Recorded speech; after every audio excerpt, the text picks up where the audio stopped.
আমাদের ছেলে মেয়েদের মাঝে যে মেধা রয়েছে, এতক্ষণ যাদের বক্তব্য শুনলাম, আমি সত্যি মুগ্ধ হয়ে গেছি। এত জ্ঞান তো আমাদেরও নেই, সত্যি কথা বলতে কি। এত সুন্দর করে বোধহয় আমরা বক্তৃতা দিতে পারি না।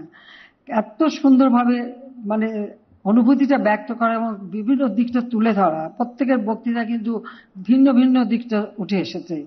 আমি এই কথাগুলি শোনার পরে সত্যি কথা বলতে কি, আমি খুব এখন স্বস্তি অনুভব করছি এই কারণে যে আগামী দিনের বাংলাদেশ, এই বাংলাদেশ এগিয়ে চলার বাংলাদেশ, বদলে যাওয়া বাংলাদেশ,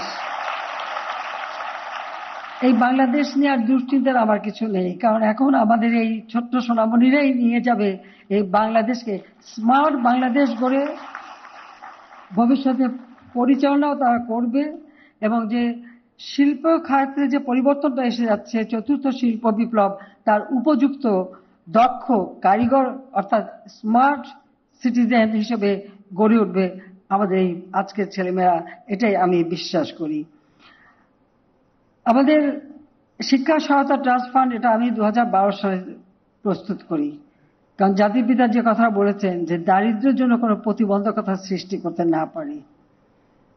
আমার বাবা মা খুব বেশি একটা সম্পদ ছিল না, কিন্তু যেটুকুই ছিল, যেমন ধানমন্ডি 32 নম্বরের বাড়িটি আর সামান্য কিছু অর্থ যা পেয়েছিলাম, আমরা দুই বোন কিন্তু এটা একটা ট্রাস্ট ফান্ড করে জনতার সম্পত্তি জনতাকে দিয়ে দিয়েছি।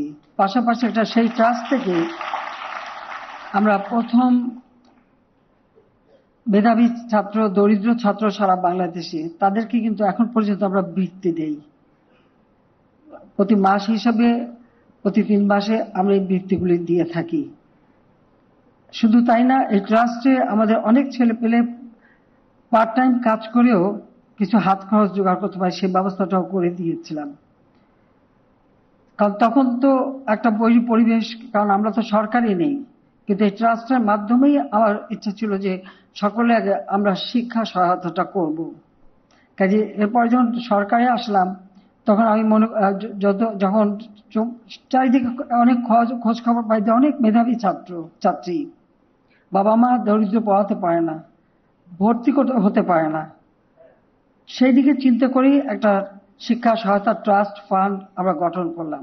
যেমন প্রাইমারি পর্যন্ত সর্বক্ষেত্রে আমরা কিন্তু বৃত্তি দিচ্ছি, এবং প্রাইমারি স্কুলের বৃত্তিটা মায়ের নামে সরাসরি আমরা পাঠিয়ে দিই। আর তাছাড়াও শিক্ষার জন্য বৃত্তি দেই। কিন্তু আমি এটাই মনে করলাম যে শুধু শিক্ষারা যারা দরিদ্র মেধাবী ছাত্র ছাত্রী, তাদের শিক্ষা সহায়তা, গবেষণা সহায়তা, উচ্চ শিক্ষা, এবং উচ্চ শিক্ষা একেবারে সব থেকে সর্বোচ্চ পর্যায়ে যাতে এই মেধাবী ছেলেমেয়েরা শিক্ষা নিতে পারে, সেই ব্যবস্থাটা করার জন্যই প্রথমে আমরা এই শিক্ষা সহায়তা ট্রাস্ট গঠন করি এবং 1000 কোটি টাকার একটা ফান্ড তৈরি করে দিই। এবং পরবর্তীতে ওটা সিড মানি, পরবর্তীতে আরো কিছু অর্থ বৃদ্ধি করেছি। এবং এই পর্যন্ত আমরা স্নাতক সমমান পর্যায়ে সর্বমোট 16,27,372 জন শিক্ষার্থীর মধ্যে 912,46,510 টাকার উপবৃত্তি প্রদান করেছি। আমি মনে করি আমাদের দেশে যারা বিত্তবান আছে, এখন তো টাকা পয়সার কারোর অভাব খুব কম, কিছু লোকের তো বেশ টাকা পয়সা হয়ে গেছে। তাই বিত্তবানরা যদি এই ট্রাস্ট ফান্ডে অনুদান দেয়, অনেকে দিয়েছে এর মধ্যে, কিন্তু আরো যদি দেয় তাহলে আমি মনে করি যে আরো বেশি আমরা ব্যবহার করতে পারবো এই ফান্ডটা।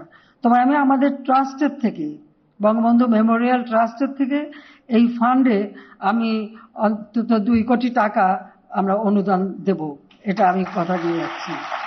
যেটা আমার বোর্ড মিটিং এটা আলোচনা করতে হবে, আমি আমার ছোট বোন রেহানার সাথে আলোচনা করেই এটা আমরা দিয়ে দেবো।